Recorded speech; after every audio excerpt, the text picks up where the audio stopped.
Kim Yisak received the final diagnosis with a weight in his heart. The doctor explained that the disease was so rare and unknown that it would probably be named after the patient. The shock of the news left him stunned.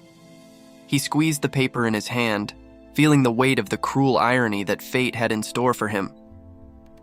Walking aimlessly through the rainy city, the death sentence echoed in his mind.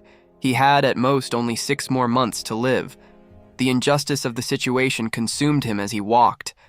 It seemed impossible to accept that his time was up so suddenly. The tragedy was even greater because that was supposed to be the luckiest day of his life.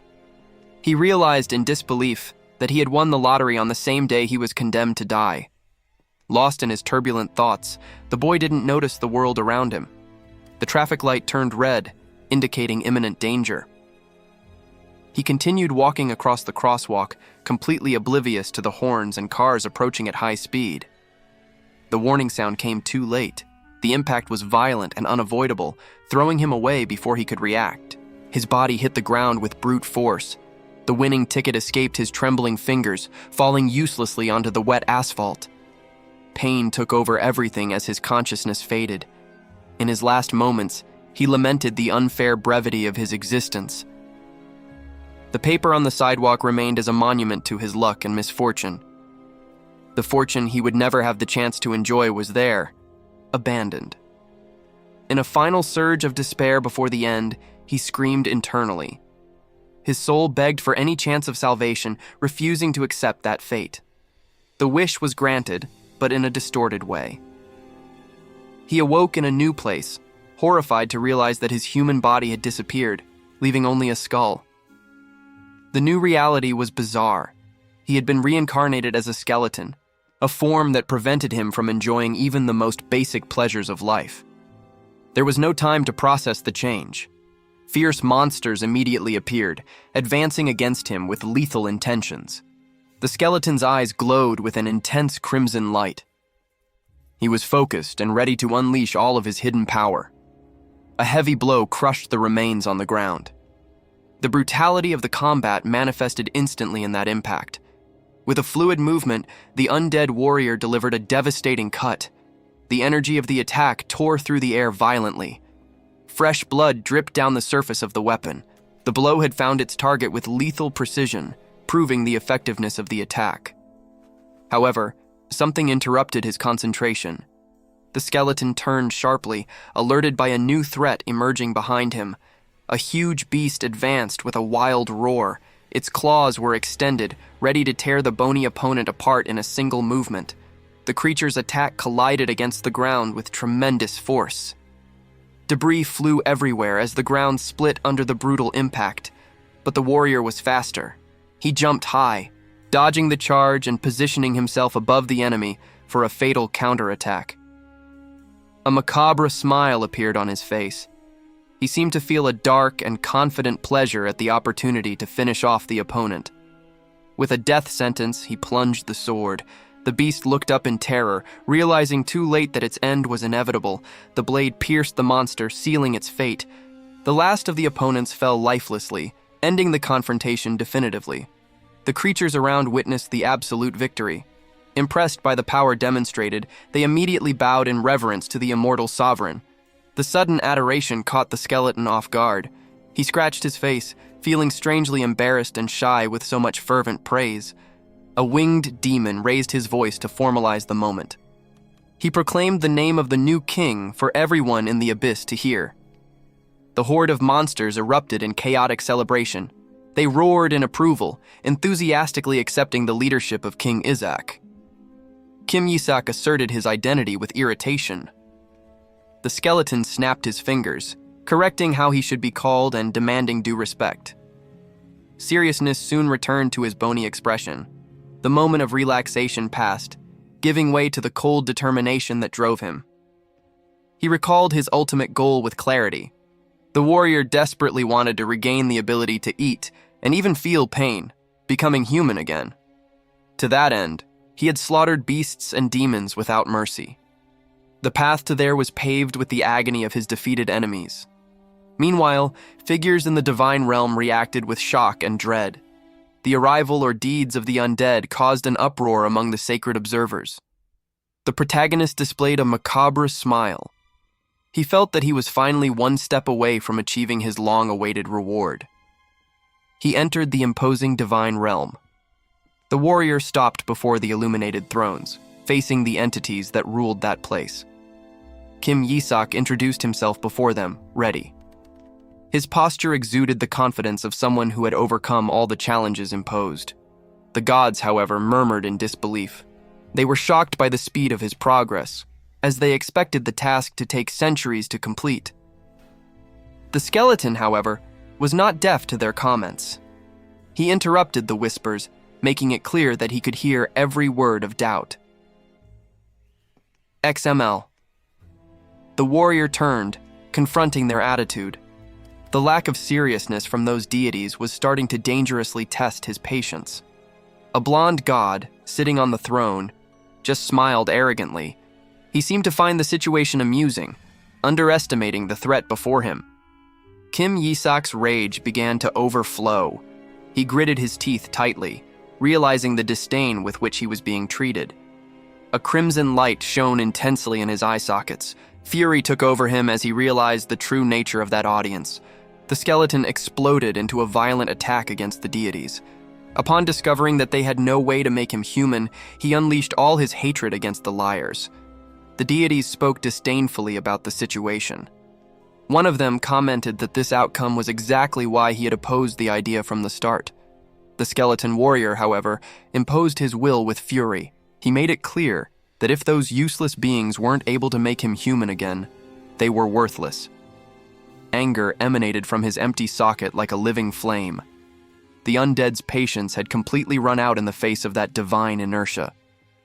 Momentary panic struck the lesser deities.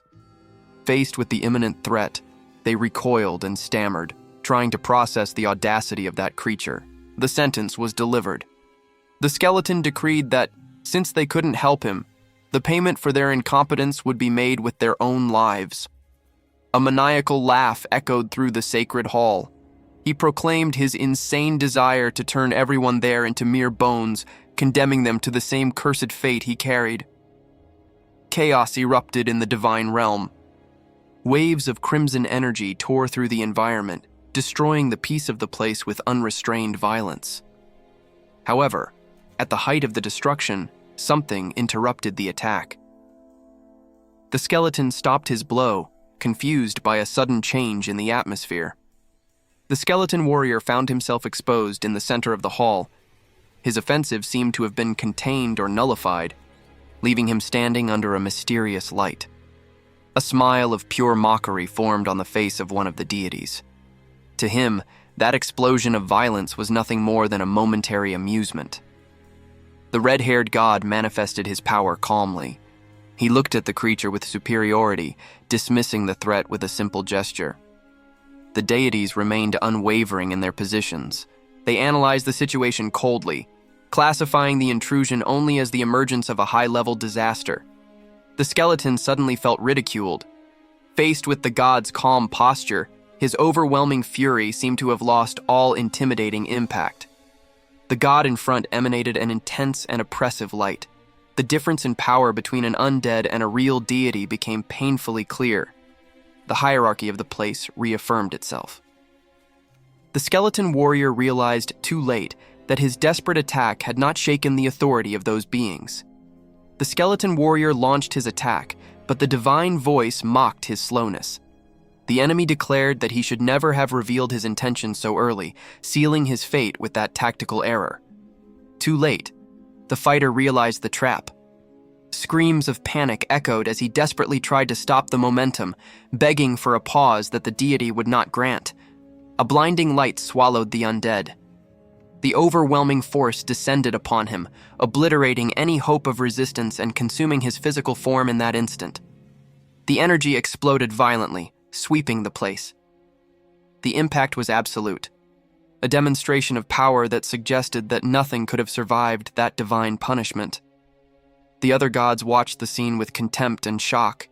They cursed, initially believing that the invader had opted for self-destruction in a final act of insolent defiance. When the dust settled, however, reality revealed itself differently. The deities looked at the ground, expressing disgust and surprise at what remained of the opponent. There was no corpse, but rather an insignificant insect wriggling.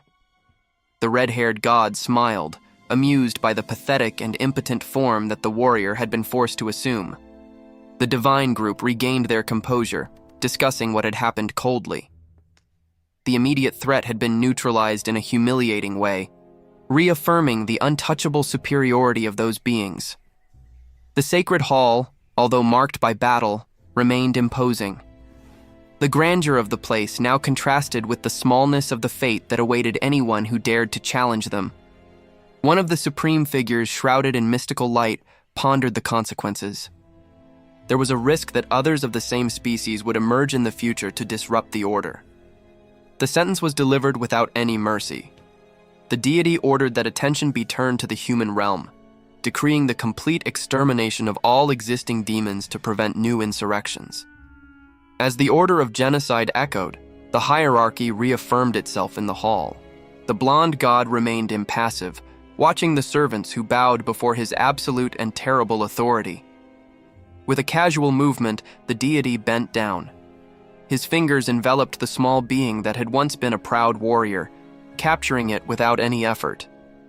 He raised the insect to eye level, examining it like a morbid curiosity. A cruel smile curved his lips as he stared at the helpless creature, savoring the total control he possessed. The protagonist, trapped in that tiny body, saw the world darken. He understood with horror the depth of his humiliation as his vision was blocked by giant hands, treated like a mere pest. The former skeleton felt an unexpected warmth and moisture on his skin. Upon looking at his own hands, he realized in disbelief that he possessed the physical body of a human.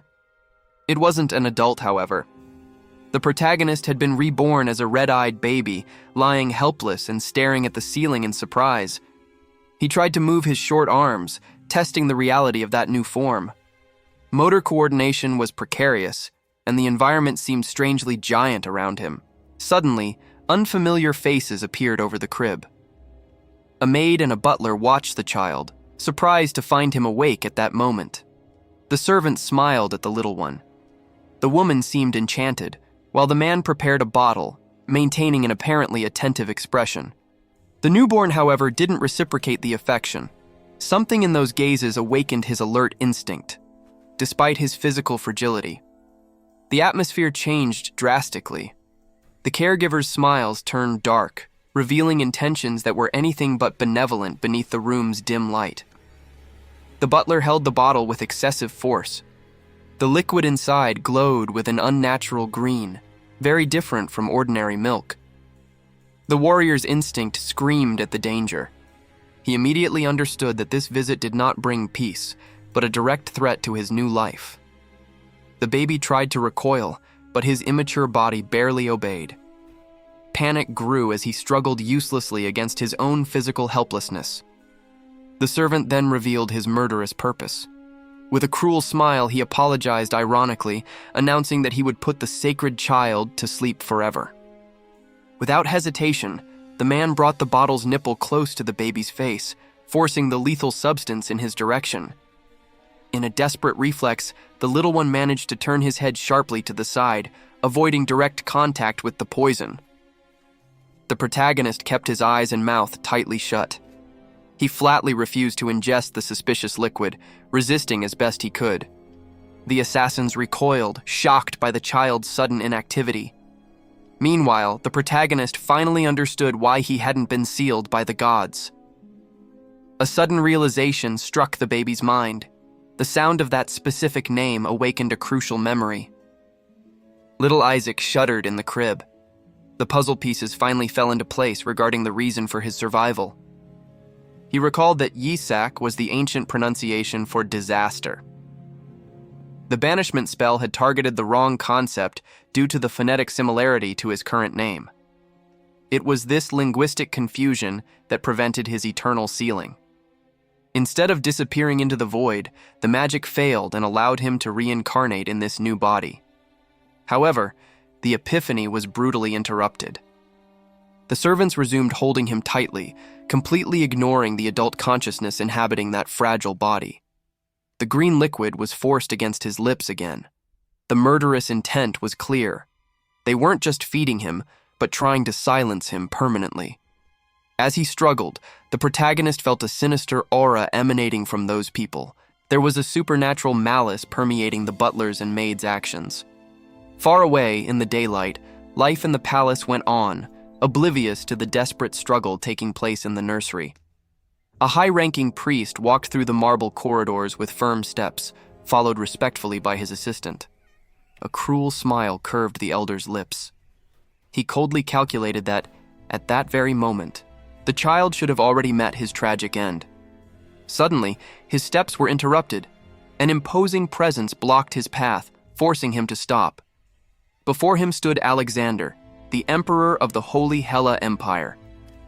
The religious group immediately bowed in formal reverence to the sovereign. The encounter in the corridors carried a silent tension. The priest maintained a submissive posture, aware of the overwhelming authority before him. Despite the outward reverence, cold sweat betrayed the cleric's nervousness. He tried to maintain his composure while offering his justifications to the ruler. The emperor, however, only observed with a penetrating gaze. His sharp smile suggested that he saw far beyond the priest's masks and lies. The priest watched the scene, cold sweat running down his temple as he assessed the critical situation. As a scream echoed through the corridor, the noble father waited anxiously, fearing the news that the clerics brought. A tense and indecipherable smile appeared on the elder's face, an expression that did not match the gravity of the moment. The father, unable to contain his anguish, burst into the room demanding to know the fate of his newborn son. The maid turned to him, panic plastered on her eyes, unable to articulate what she witnessed about the young master. The nobleman paled, preparing himself for the worst possible scenario given the servant's terrified behavior.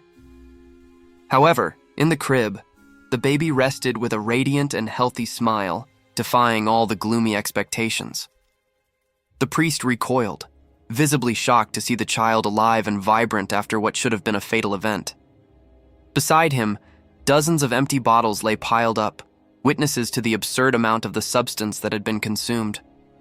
The cleric realized in horror that this was not simple food, but something lethal that should have silenced the child forever.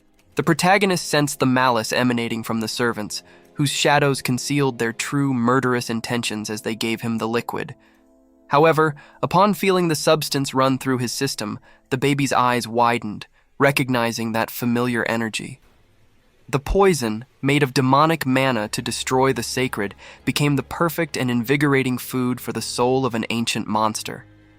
Far from dying, the little one grabbed the bottle with surprising force, demanding more of that delicious energy, to the astonishment of the assassins. The servant, confused and nervous, found himself forced to continue feeding the child, who accepted the deadly poison with genuine joy. Smell. The baby drank the contents of the bottle voraciously, without leaving a single drop. To the surprise of the one feeding him, he gave a thumbs up, indicating that the supposedly deadly substance was in fact delicious.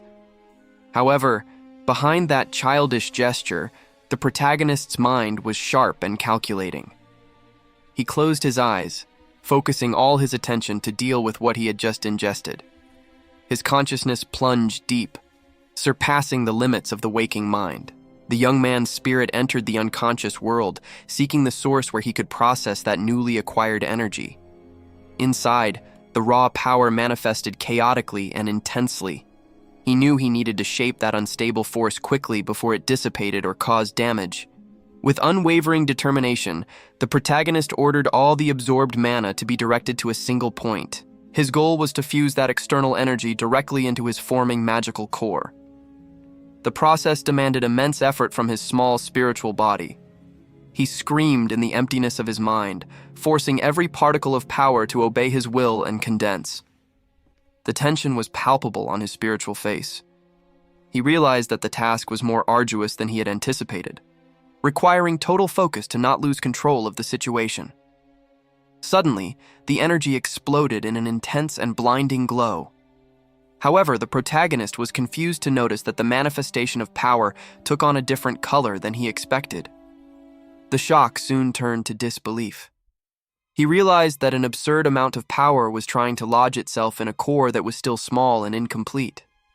The torrent of mana became violent, swirling like an uncontrollable storm of red energy and lightning that threatened to tear his consciousness apart. Faced with that overwhelming force, the small being felt tiny. The energy seemed too vast, looming over him like an imminent threat of overload. But instead of fear, a confident smile appeared on his face. He understood that if he mastered this, he would become a much more powerful and terrifying existence than he had ever imagined. Back in physical reality, the room was silent. The anxious and cruel servants leaned over the crib, waiting to confirm the child's death after ingesting the poison. To the absolute horror of the conspirators, a small hand suddenly rose. The mocking gesture of approval confirmed that he was not only alive, but perfectly fine. The baby let out an innocent babble and settled into the crib, feigning normalcy. The pale and trembling servants were paralyzed, unable to understand how the child had survived that lethal dose. The protagonist openly mocked his attackers. Instead of succumbing, he laughed in the face of those who tried to take his life. The servants froze before the crib, in disbelief. They expected to find a corpse, but the child was unharmed, as if nothing had happened. The old priest felt a cold sweat run down his face. Panic began to set in as he realized that the plan had completely failed. The empty bottles rolled across the floor, silent proof of the poison consumed. However, the baby just stared back at them, defiant. The protagonist realized he needed to change tactics. Continuing with the mockery could raise unnecessary suspicions about his true nature. Quickly, he changed his expression. The young man decided to feign innocence, displaying a radiant and harmless smile to confuse his enemies. The assassin watched the child, stunned. That angelic behavior made no sense given the lethal amount of poison ingested. In the man's mind, the scene should be grotesque. He expected to see the child coughing up blood and agonizing to death at this moment. Instead, life emanated from the small body. There was no sign of pain, sequelae, or suffering, just vibrant and inexplicable health. Terror took over the servant. He couldn't understand how the child had survived, and the fear of the unknown paralyzed him. Meanwhile, far away, a hand squeezed a golden goblet tightly. The tension in the air indicated that someone was anxiously awaiting news. The leader awaited the final report with his back to his subordinate. The kneeling servant trembled, knowing that the news he brought could be costly. The long-haired man smiled arrogantly, bringing the goblet to his lips. He was confident that the problem had been eliminated as he ordered. The messenger shuddered, closing his eyes tightly. He needed to find the courage to report that the plan had failed. The atmosphere changed instantly. Upon realizing that the baby was not dead, the noble's fury overflowed, and his smile disappeared into the shadows. The old man was sweating cold, the tension evident on his face as the situation spiraled completely out of his control. The scene indicated a crime that should have been consummated. The expectation was to find a corpse, as the poison should have done its job before they arrived. The leader of House Barrett emerged with a predatory smile. He exuded an aura of authority and malice, awaiting confirmation of the success of his plans. However, reality contradicted expectations. The subordinate was paralyzed to find that the baby in the crib was still breathing, defying planned death. Terror distorted the old man's features. The child's survival was not just an unforeseen event, but an unforgivable failure that could cost him his own life. The leader, on the other hand, found the child's resistance fascinating. He approached the crib with curiosity, ignoring the dread of his companion. As the long-haired man reached out to touch the little one, the servant tried to intervene, fearing the consequences of those imprudent words. The baby, noticing the approach, opened one of his eyes. He remained alert, aware that he was surrounded by dangerous enemies.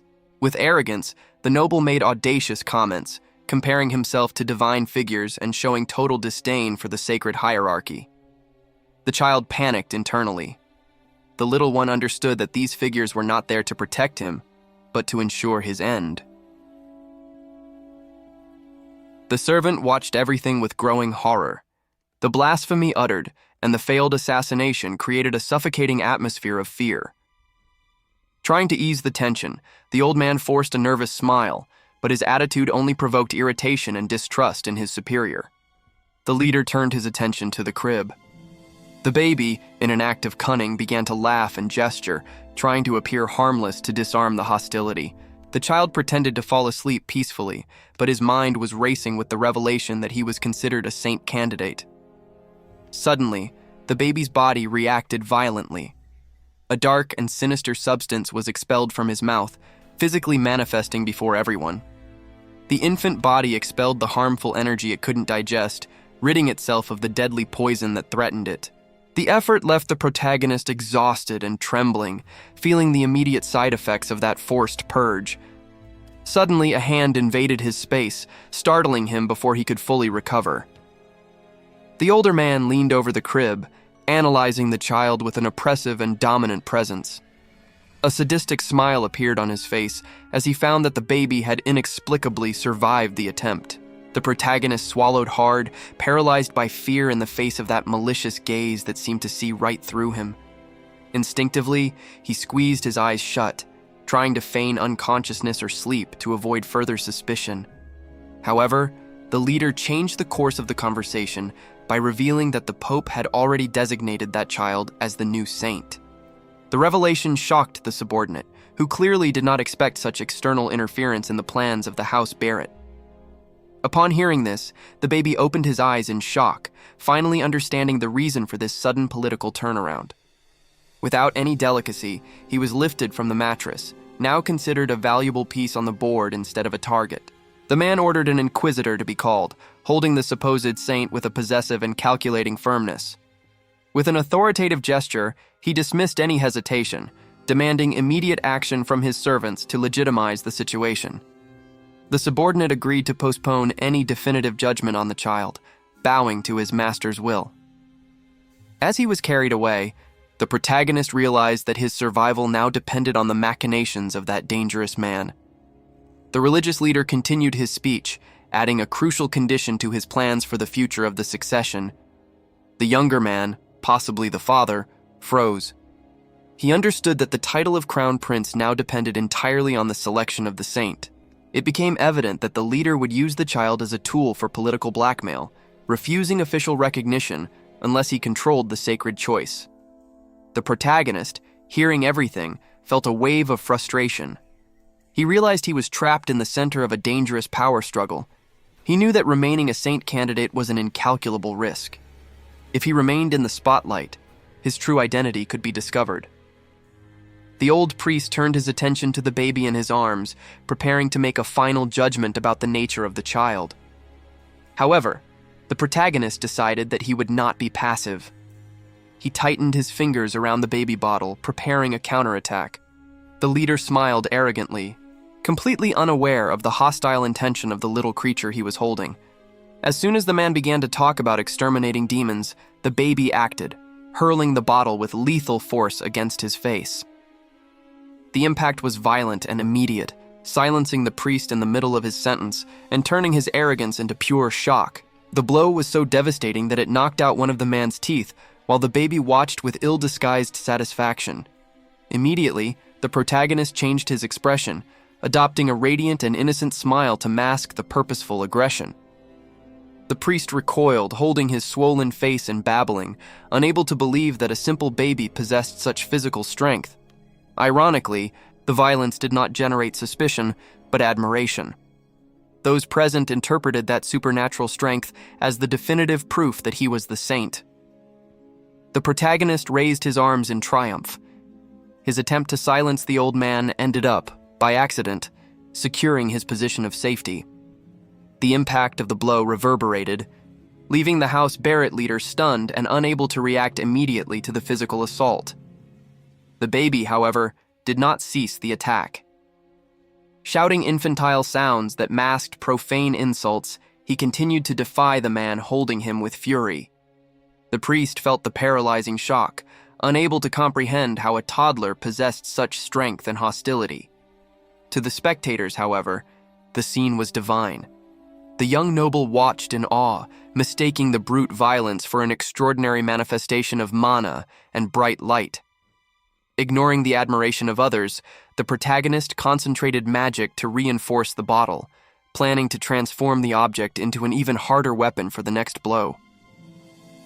A golden aura enveloped them both, and the weight of that power made the elder's body tremble, bending under the overwhelming pressure of mana.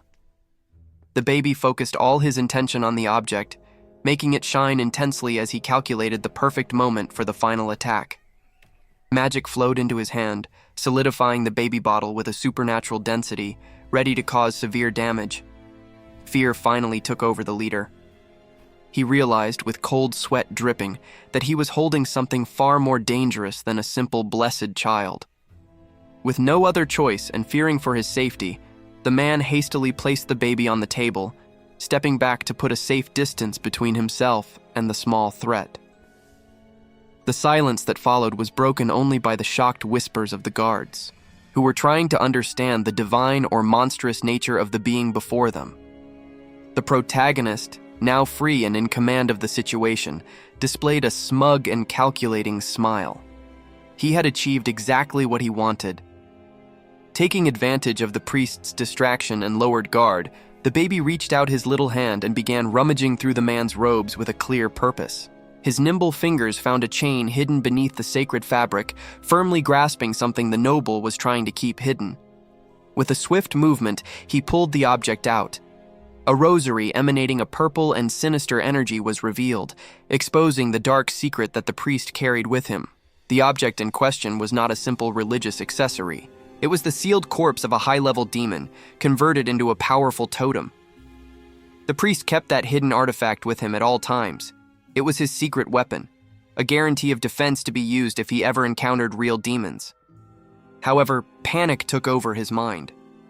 He couldn't understand how a mere baby had detected the presence of the item hidden beneath his robes. The realization of the imminent danger struck the man like lightning. His instincts screamed, but it was already too late to prevent what was to come. The protagonist acted fast. Taking advantage of the distraction, he hurled the cursed totem away, right behind the cleric who was holding him. As the object spun in the air, the baby's intention was clear. This was a direct retaliation, a calculated response to that man's irritating insistence. Gravity did its job.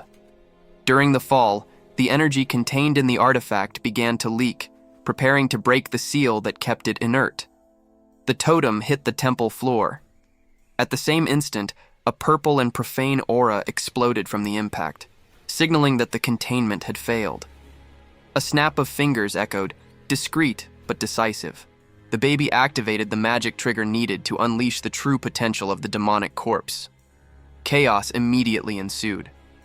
The shadows expanded violently, and those present screamed in terror as they realized that a monstrosity had emerged in their midst.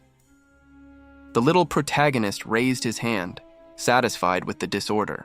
He silently challenged his captors to deal with the catastrophe he had just orchestrated. The shadowy entity rose, gigantic and menacing, looming over the nobles. The baby's goal was simple: to test the true strength of that arrogant bishop. The blonde knight, caught by surprise, shouted orders amidst the confusion. The tranquility of the ceremony had been completely shattered. The bishop, still holding the child in his arms, was paralyzed with fear. He found himself at the center of an accusation, with the finger pointed at the origin of the monster he himself was carrying. The royal guard reacted by instinct for survival. The knights drew their swords and advanced, desperately trying to contain the beast that now threatened the hall. The priest recoiled in horror at what he had just witnessed. Meanwhile, the knight maintained his composure, holding the baby firmly, unaware of the true nature of the event unfolding. A malicious smile curved the lips of the little protagonist. He reveled in the absolute chaos he had just created, amused by the desperation of others. The shadowy entity fully manifested, emanating a murderous aura. The guards reacted immediately, pointing their blades at the threat, but the baby merely observed the creature with analytical interest. The monster roared with overwhelming fury, declaring its intention to kill the saint.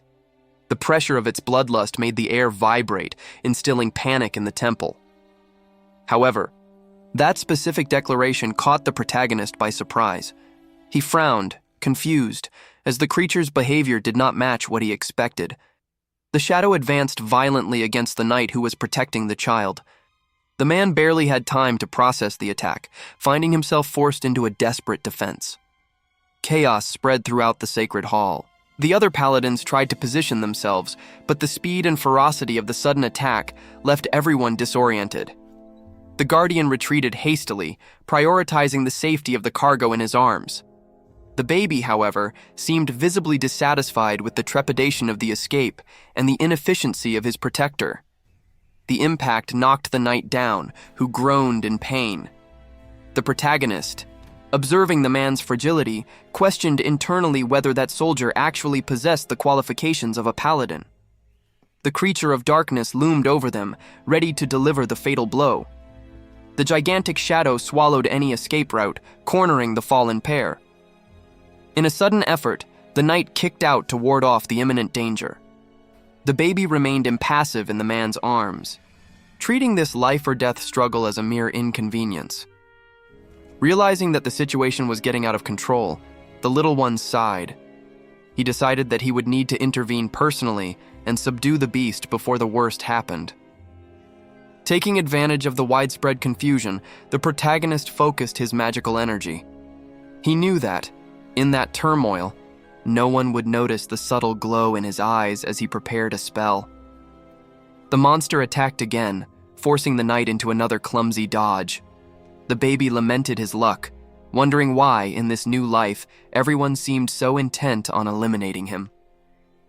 Facing the deadly onslaught with boredom, the protagonist felt offended. It was a bitter irony that they were trying to kill him, precisely when he was the only person capable of controlling that situation. Examil, a cavernous voice, echoed in the creature's mind, scolding it for its audacity. The oppressive aura of an ancient ruler of the dead filled the spiritual environment. The demon, previously aggressive, recoiled in absolute terror. He recognized the entity manifesting before him as the dreaded Skeleton King. However, the true source of that terrifying presence was much smaller. The baby focused his will, manipulating magical energy to control the situation. A blinding light exploded between the knight and the malevolent shadow. The force of the impact violently repelled the creature, saving the guard protecting the child. The blonde noble watched the scene, completely stunned. The sudden turn of events and the power displayed left him without immediate reaction. The shadowy entity couldn't withstand the luminous onslaught. Screaming in agony, the demon began to be disintegrated by the pure energy enveloping it. In a few moments, the threat was reduced to dust. The darkness dissipated, completely consumed by the golden glow that flooded the area. The impact of the light explosion also hit the nearby spectators. The priest recoiled sharply, surprised by the intensity of the revealed power. The conclusion of those present was immediate, albeit mistaken. They fervently believed that the young lord had used holy power to expel the greater evil. The dark-haired knight, now safe, held the baby with a smile of relief and triumph. The atmosphere of mortal danger had disappeared. However, Isaac himself was confused by the result. He watched the particles of light that still danced and emanated from his small hands. That didn't make sense to him. The protagonist tried to understand how his magic, which should be of a dark nature, manifested in that bright way. A disturbing theory arose in his mind as he analyzed the glow. It seemed that this strange body automatically converted his original mana into holy power. The discovery left him visibly annoyed as it complicated his understanding of this new world. Meanwhile, in the background, the guards arrested the priest responsible for the artifact. The old man, now treated as a traitor, screamed desperately as he was dragged away. The panic on his face made it clear that he did not expect such an outcome. Tension filled the hall as the trial proceeded. The accused remained on his knees, surrounded by figures of authority awaiting the outcome. The blonde noble observed the scene with obvious contempt. There was no room for mercy in his stern gaze in the face of betrayal. The old man, cornered, raised his face. The despair of his situation began to transform into a dangerous and unstable resolution. The pressure was unbearable. He gritted his teeth, sweating coldly, as rationality gave way to pure survival instinct. Determined to take responsibility and save his family at any cost, he activated a magic circle, ignoring the fatal consequences. His concentration reached its peak. He was willing to die right there if it guaranteed his ultimate goal. The baby, safe in the arms of a knight, watched everything with boredom. To him, this was nothing more than an unnecessary and noisy theater. However, something changed. The child noticed a sudden fluctuation of energy and widened his eyes, caught by surprise. The traitor tried to force his magic to the limit, but realized with horror that his mana had completely run out at the crucial moment. Even with the failure, a spectral beast materialized, roaring furiously. The residual magic was still dangerous enough to cause havoc. The silver-haired man, however, was not shaken. His expression remained somber and focused in the face of the threat. He walked forward with lethal elegance, standing out among the other knights who seemed to hesitate before his presence. Recognized as the seventh son of House Eshua, he exuded a natural authority that required no introduction. With a simple and relentless gesture, he ordered the immediate execution of the traitor, ending the attempted attack. The baby touched his chin thoughtfully. The coldness and efficiency of that man sparked his genuine interest. The protagonist, now in the body of a helpless baby, noticed the silver-haired man's stern gaze upon him. The tension in the air was palpable as he was watched. He was presented before a crowd that bowed in absolute respect. Apparently, his new identity carried significant weight and a position of authority. The man holding him seemed nervous and sweated coldly before the imposing figure in front of him. The little protagonist just watched the interaction, trying to understand the dynamics of that family. The silver-haired noble made a sign with a slight smile, and one of the knights hurried, searching for something in his cloak to present to the young master. With careful movements, the knight began to remove the object he had hidden. The metallic shine suggested it was not a common toy. He proudly presented a macabre statuette. To the protagonist's surprise, the piece depicted a kneeling skeleton, about to be beheaded by two crossed swords. The baby stared at the statuette's skull, completely stunned. That supposed toy represented the brutal execution of a skeleton king, something that left him speechless. The situation worsened when others began to offer even more cruel variants. There were representations of skeletons being burned alive, brought with enthusiasm even by members of the clergy. Surrounded by those graphic images of death and torture, the protagonist felt his blood run cold. The morbidity of those gifts was too overwhelming for him to process. Tears began to fall from pure despair. He wondered how he would survive in such an insane family, while the image of the skull seemed to mock his situation. XML. The knights misinterpreted the convulsive crying as immense joy. However, the commotion was abruptly interrupted by someone who did not share that foolish enthusiasm. The baby stopped crying instantly, surprised by the sudden change in atmosphere. His eyes turned curiously to the source of that authoritative voice that had silenced the group. A radiant image arose in his mind, evoking memories of a distant past. He recognized the aura of that legendary figure, someone who marked a generation. The woman screamed with uncontrollable fury. Her indignation echoed through the hall, making it clear that she would not tolerate that insolence near the child. She continued her stern reprimand, making the knights tremble. The authority in her voice left no room for questions or excuses. A piercing scream broke the air, interrupting the bizarre scene. The woman furiously scolded the knights for the inappropriate choice of macabre gifts. The silver-haired patriarch turned his attention to the commotion. The knights holding the baby stiffened under their lord's stern gaze, while the child watched everything intently. The lord's focus, however, shifted to a priest kneeling and restrained by a guard. He questioned the audacity of that man in defying his authority, ignoring the prisoner's religious status. The old priest shuddered, terror taking over his expression. He realized too late that his sacred robes would not guarantee him any protection in that place. Without any hesitation, the Lord gripped the hilt of his sword. The decision to act was made in a split second, cold and calculated.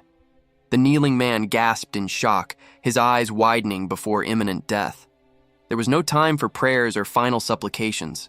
With a fluid and merciless movement, the blade pierced the traitor's neck. Blood spurted instantly, sealing the priest's fate with a fatal blow. The Lord remained impassive over the body, with the sword in his hands. He arrogantly declared that this quick death should be seen as an act of benevolence. The knight quickly covered the baby's ears, trying to protect him from the brutality. The protagonist, however, seemed to find the situation intriguing rather than frightening.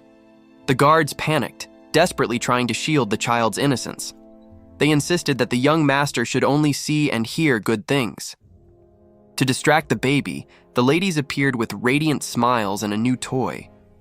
Ironically, they presented a skeleton doll, trying to turn the heavy atmosphere into fun. Disturbingly, they staged the recent execution using the doll.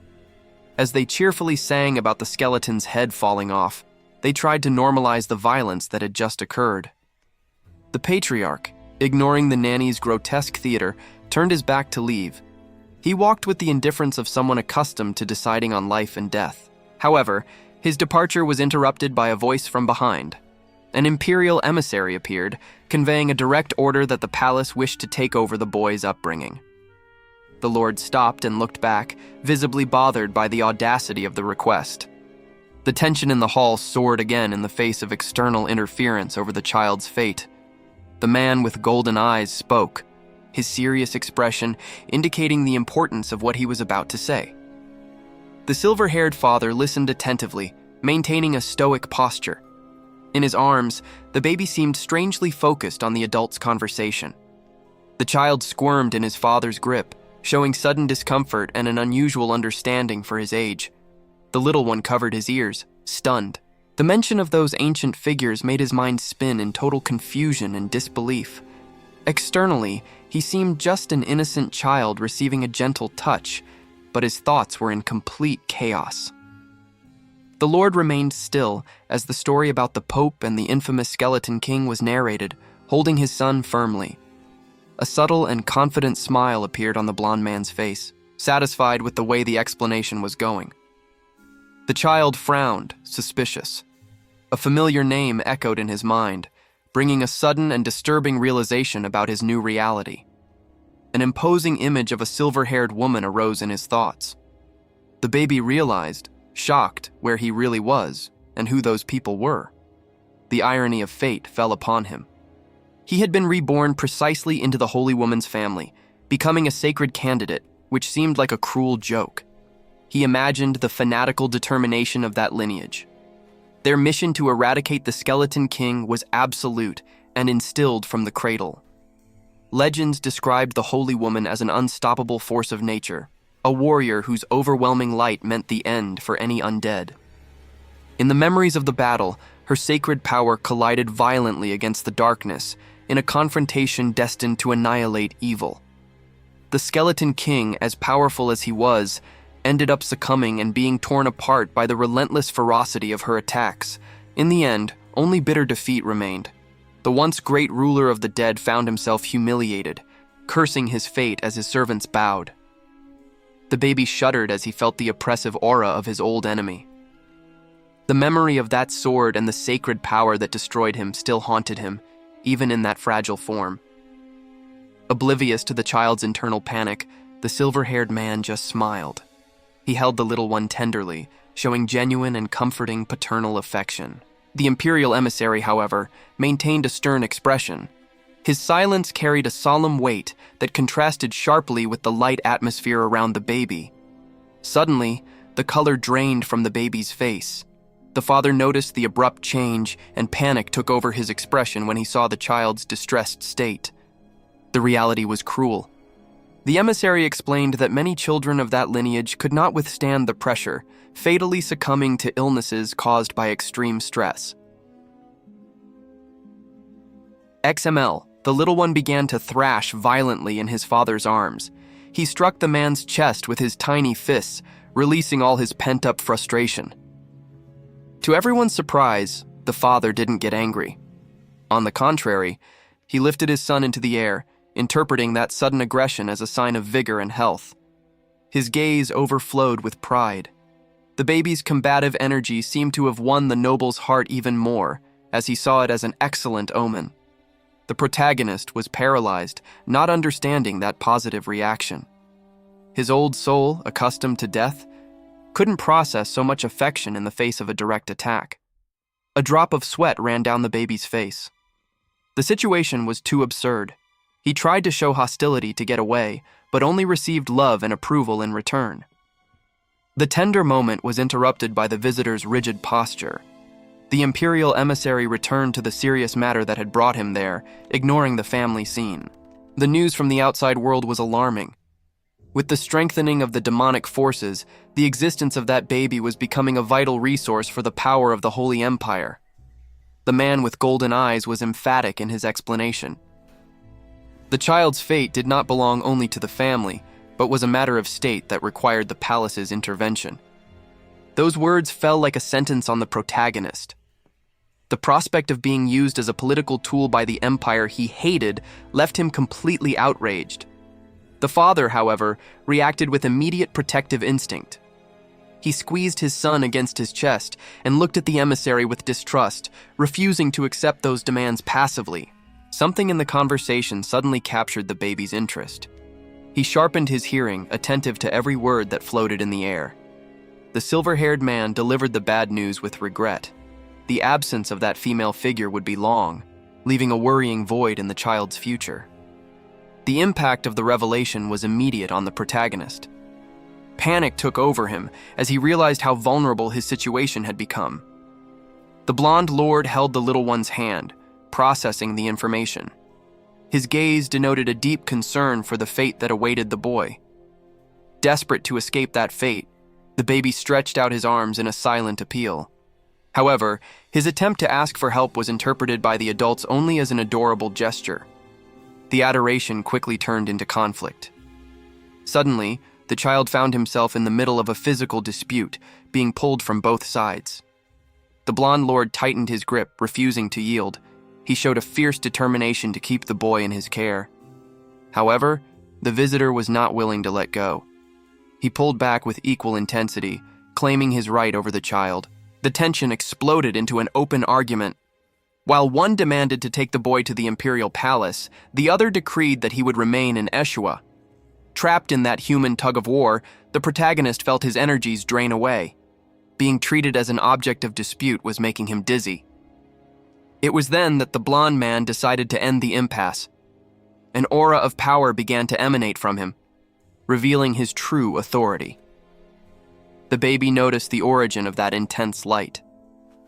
Upon identifying that the power came from the emperor himself, he quickly calculated that his chances of survival would be greater by his side. The emperor smiled, radiating absolute confidence. He seemed satisfied, aware that his show of strength had set the course of things. But the scene changed drastically to nocturnal chaos. Screams of terror echoed in the darkness, accusing the use of forbidden mana coming from that direction. Fear paralyzed the hooded figures. Faced with that supernatural manifestation, they did not hesitate to condemn the child as a spawn of demons. Under the cloak of night, hooded figures prepared to execute their silent and lethal mission. The blade came down violently, surprising the victim who didn't even have time to understand the attack. The executioner remained cold, showing no emotion in the face of the brutal act he committed. The blow hit the target squarely, sealing the man's fate in an instant of terror. With blood staining his clothes, the killer with piercing eyes confirmed that the service was complete. However, the mission was not over. The order was given to organize a new extermination squad. Far away, the baby felt a sudden chill, suspecting that that sinister conversation concerned him. The group of hooded men gathered in the darkness, receiving the new guidelines for the hunt. The malicious determination on the leader's face made it clear that they would not stop until they achieved their goal. The intention was cruel and absolute, to ensure that this time, the little child would not survive. The scene changed when the window opened, letting the sunlight dissipate the shadows of the previous night. A carriage traveled hastily along the wooded road, transporting the royalty to a new destination.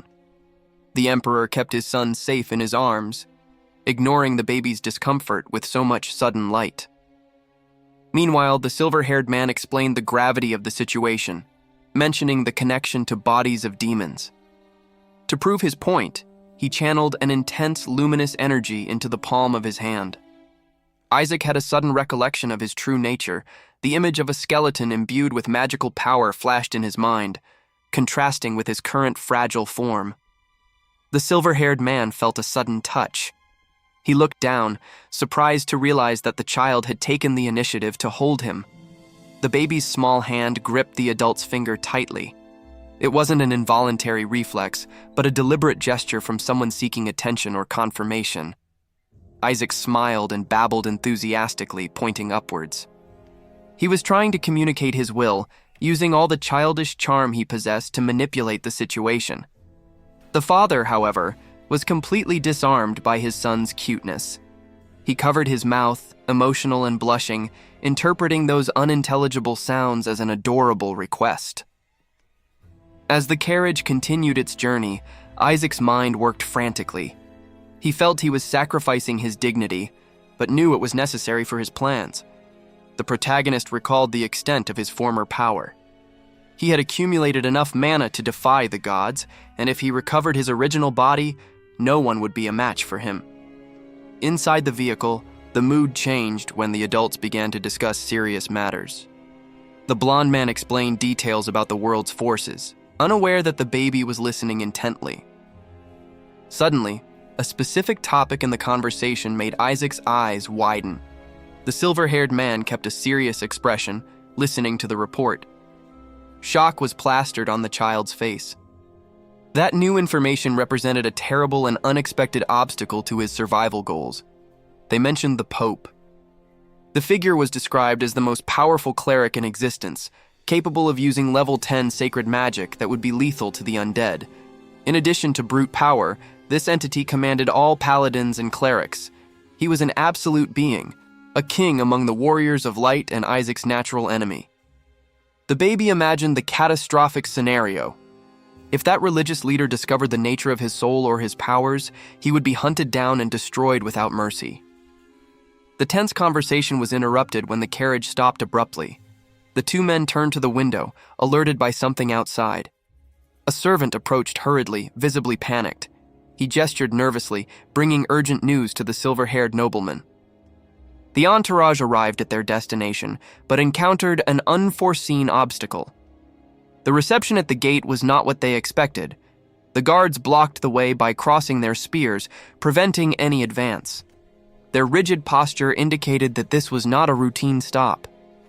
Inside the carriage, the abrupt interruption generated confusion.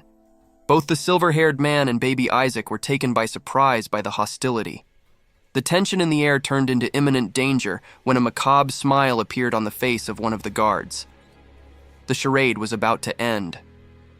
Chaos erupted when the enemies revealed their true intentions. The target was clear: eliminate the child carrying the saint's blood. Isaac watched the confusion through the window, stunned. What should have been a safe journey suddenly turned into a war zone. The leader of the creatures shouted his orders with fanaticism, revealing that they served a king who desired the extinction of all saints. Faced with that dramatic threat, the baby just sighed, visibly annoyed. The situation was more of a nuisance than something terrifying to him.